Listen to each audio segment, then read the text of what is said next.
ٹھیک ہے. تو فیمیل کو زیادہ تر توجہ اس وجہ سے دیا کرتے تھے وہ لوگ کہ وہ اپنے بیبیز انفینٹس مطلب 1 منتھ سے 1 ایئر تک جو بچہ ہوتا ہے اس کو انفینٹ کہا جاتا ہے. تو وہ اپنے بچوں کو بیبیز کو اچھی اس کی پرورش کیا کرتی تھی اور اس کو اچھا خوراک دیا کرتے تھے. تو اس وجہ سے جو نرسنگ کا پروفیشن تھا جو نرسنگ کا کام تھا وہ فیمیلز کے زمرے میں زیادہ تر ہوا کرتا تھا. ٹھیک ہے. تو ان کا یہ خیال تھا کہ اگر جس طرح ایک ماں اپنے بچے کا خاص خیال رکھتی ہے اس کی پرورش کرتی ہے اچھی طرح سے اسی طرح یہ وومن مطلب فیمیلز یہ بھی کر سکتی ہے کہ جب کوئی سک انجر آ جائے تو اسی طرح کا کیئر اچھے طریقے سے بہتر طریقے سے فیمیل ہی وہ دے سکتی ہے انجر اور سک کو وہ کیئر. ٹھیک ہے. There was no formal education available in primitive جو پرائمری سوسائٹیز تھی وہاں پر فارمل ایجوکیشن نہیں تھی. ٹھیک ہے. تو وہ کیا کرتے تھے learn the tricks of trade were oral traditions they were passed down from one generation to the next. اس کا مطلب یہ ہے کہ وہ tricks of trade یوز کیا کرتی تھی.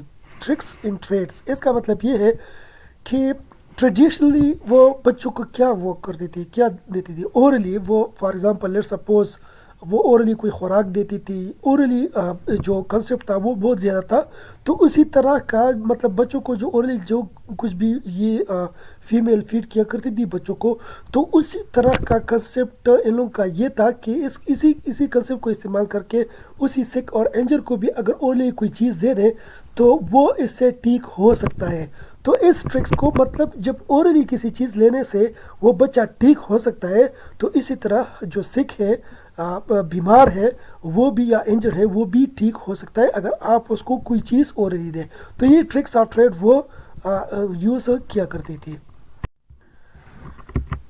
اچھا یہ لوگ کیا کرتے تھے کہ وہ یہ اس طرح لرن کرتے تھے کہ نرس اور پیشنٹس کے درمیان وہ کس طرح ایک پیشنٹس کی علاج کیا کرتے تھے. وہ let suppose for example trial in error basis پہ. ٹھیک ہے. وہ اس طرح لرن کیا کرتے تھے اس طرح یاد کرتے تھے اس چیز کو کہ فار ایگزامپل کوئی چیز اس کے بارے میں اس کو کوئی علم نہیں ہوا کرتا تھا تو وہ اپنے آپ کی طرف سے پیشنٹ کو دیا کرتے تھے. تو پھر اس کو افزر کرتے تھے اس پیشنٹ کو کہ اگر وہ اس سے ٹھیک ہو جاتا تھا تو اس کو پھر آگے کنٹینیو کیا کرتے تھے. اگر ٹھیک نہیں ہوتا تھا پھر اس کو سٹاپ کر دیتے تھے. اسی طرح یہ لوگ اور کیا کرتے تھے کہ یہ پلانٹس اور ہربس کو استعمال کرتے تھے زخموں کو بھرنے کے لیے.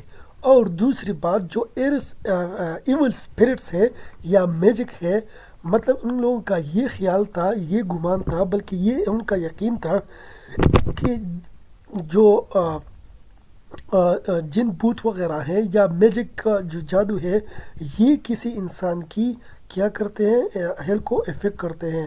تو پلانٹس اور ہربس کو یہ لوگ یوز کرتے تھے ہیلنگ کے لیے کہ اس کے زخموں کو بھر دیا جائے یا اس سے وہ پیشنٹ ریکور ہو جائے. ٹھیک ہے.